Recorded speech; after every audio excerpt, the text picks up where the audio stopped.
की परिभाषा जानता है, भक्ति की प्रेम भाषा जानता है, धर्म की प्रेम भाषा जानता है। यहाँ सत्यम गिरी जी महाराज ने आकर यहाँ प्रेमा भक्ति का बीज बोया है। यहाँ ने आकर किसी को भेक पहनाकर फकर नहीं बनाया, किसी युवा बंधु को। यहाँ आकर सत्यम गिरी जी महाराज ने सिवाना क्षेत्र के जितने भी लोग हैं उनमें इन्होंने प्रेम का बीज बोकर प्रेमा भक्ति उत्पन्न की है। यहाँ गुरु महाराज का ये जितना मेला है, जो ये वात्सल्य भाव दिख रहा है, वो सत्यम गिरी जी महाराज की तपस्या है। उन तपस्या का प्रेमा भक्ति का बीज है। क्योंकि दीप वही जलते हैं जहाँ सने का संसार हो, दीप वही जलते हैं जहाँ सने का संसार हो, मीत वही मिलते हैं जहाँ मधुर व्यवहार हो। यूं तो हर इंसान इंसान से मिलता है, दिल वही मिलता है जहाँ अपनों का प्यार हो। सत्यम गिरी जी महाराज ने हमेशा समाज को एक संगठन पर चलने की राह दी, बच्चों को नई बोध को शिक्षा की ओर ढकने की बात दी, आने वाली नई पीढ़ियों को धर्म और संस्कार में जोड़ने की बात कही। यहाँ भी जितने लोग आते हैं, बहन बेटी आती है, सत्यम गिरी जी महाराज का एक ही कहना है कि इस दरबार पर आओ तो मर्यादित वेशभूषा के साथ आओ, चाहे युवा साथी हो, चाहे बहन बेटी हो, चाहे कोई भी हो। हमेशा उन्होंने यही संस्कार दिए। यहाँ आने वाले किसी को इन्होंने ये किसी को गले नहीं लगाया कि संतोष मेरा खास है और कुम सिंह जी दूर है, नहीं, इन्होंने सबको बराबर समझा है। ये संत की परिभाषा है साहब। हमें ये जो इतनी ऊर्जा मिलती कहां से, इतने तजुर्बे मिलते कहां से साहब, ये संतों की देन है। हमें जो कुछ भी, क्योंकि बुलबुले कुर्बान है वतन के वास्ते। सत्यम गिरी जी महाराज ने पूरा जो जीवन है मानव सेवा के लिए अपना समर्पित कर दिया है। ये भी गुरु चाहते तो अपने राजगादी, अपने घर में ठिकाने में सोने के पालने में सत्यम गिरी जी महाराज ने जन्म लिया है, राजपूत कुल में। हालांकि संत की कोई जात नहीं होती, संत का केवल धर्म होता है।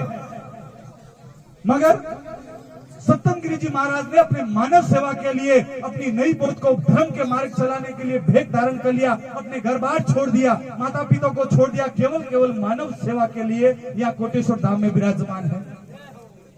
क्योंकि बुलबुले कुर्बान है वतन के वास्ते। सत्यम गिरी जी ने पूरा जीवन अर्पण कर लिया है धर्म के वास्ते, बुलबुले कुर्बान है वतन के वास्ते। हमें सत्यम गिरी जी पर फकर होता है जो मर मिटने को तैयार है मानव सेवा के वास्ते। ऐसी संत की जो तपस्या है, यहाँ जो मीनारें खड़ी हुई है, यहाँ तलेटी से लेकर करोड़ों रुपए यहाँ के सत्यम गिरी जी महाराज ने तगारी उपाड़ के पैसे नहीं लाए, या कोई चोरी करके डकैती करके पैसे नहीं लाए। ये पैसे है यहाँ सिवानसी क्षेत्र के और आसपास के भक्तों का पैसा है। उन पैसों का सदुपयोग करना, अच्छी तरह से लगाना, आपके लिए व्यवस्था करना, इस कोटेश्वर धाम को मारवाड़ का दिव्य तीर्थ बनाकर सभी दुनिया के सामने रख दिया। ऐसे संतों के चरणों में कोटि कोटि वंदन है।